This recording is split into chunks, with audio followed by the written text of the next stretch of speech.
বন্ধুরা এটা একটা খুব সুন্দর একটা প্রসেস, আপনারাও বাড়িতে ট্রাই করবেন। আজকে আমাদের হবে এই যে চিকেন। আজকে আমরা এই এই পাড়ার থেকেই কিনেছি, এই গ্রামের থেকেই এই মুরগিটা কিনে নিয়ে এসেছি। আর আর হবে মুরগির মাংস আর ভাত।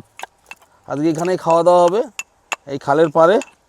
আজকে আমাদের সাথে আমাদের এই পাড়ার এই সব ছোটো ভাইরা ওরা বললো চলো আজকে খাওয়া দাওয়া হবে, চলো আজকে আমরা পিকনিকে যাব। তাই আমি বললাম চল তাহলে। আজকে ইচ্ছা ছিল না ভিডিও করার, প্রোগ্রাম আমাদের আজকে ছিলই না, তো ওদেরকে পেয়ে গেলাম। তাই চল চল প্রোগ্রাম হোক, আজকে খাওয়া দাওয়া হবে। তো এই গ্রামের থেকে এই মুরগিটাকে কিনে নিয়ে আসলাম, এটা একদম দেশি। বন্ধুরা এটা একটা খুব সুন্দর একটা প্রসেস, আপনারাও বাড়িতে ট্রাই করবেন। মুরগিটা একটু ছেঁকে নেওয়াটা উচিত। দিয়ে দেবো আমরা তেল।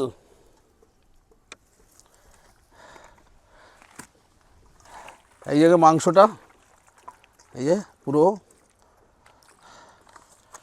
গুঁড়ো, লঙ্কার গুঁড়ো, লবণ দিয়ে এটা মাখিয়ে নিলাম। এইবারে আমরা দিয়ে দেবো প্রথমে পেঁয়াজ, একটু লঙ্কার গুঁড়ো দিয়ে দিলাম, একটু লবণও দিয়ে দিলাম, দিয়ে দিলাম মাংস আমরা।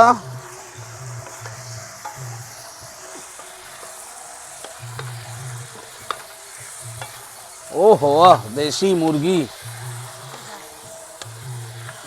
এবারে ঢাকা দিয়ে কষাবো আমরা।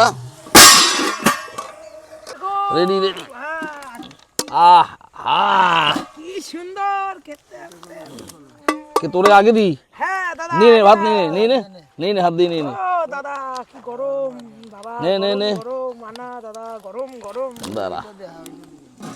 কি বন্ধুরা কি সুন্দর ভাতটা হয়েছে। আর লাগবে না দাদা, ঠিক আছে। বেশি 1 কিলো চলে ভাত মারে দেখি বেশি করে খাবে। এই না ওদিকে নে, ভাতটা নিয়ে নে। আছেন আমাদের ভাত পরিবেশন হয়ে গেছে। বেবে ও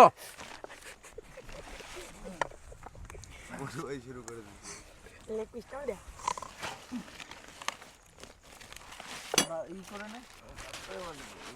আমাদের সামনে নাংরল বিল আছে, ওখান থেকে যদি ইলিশ মাছ পাওয়া যায় ভালোই হবে। লবণ কার কার লাগবে? সবাই লাগবে। আমার লাগবে না, আমি লবণ খাই না। হ্যাঁ আমি লবণ খাই না। দাঁড়া, ওইখানে রাখ, ও থালাটা নিস না। এই নে, এইটা ধর। তোর লাগবে না? না না, তার অল্প একটু দে। বন্ধুরা আমাদের বাসমতি চাল সবথেকে বেস্ট চাল, আপনারা কিনবেন, ঘরে ঘরে খাবেন। আমাদের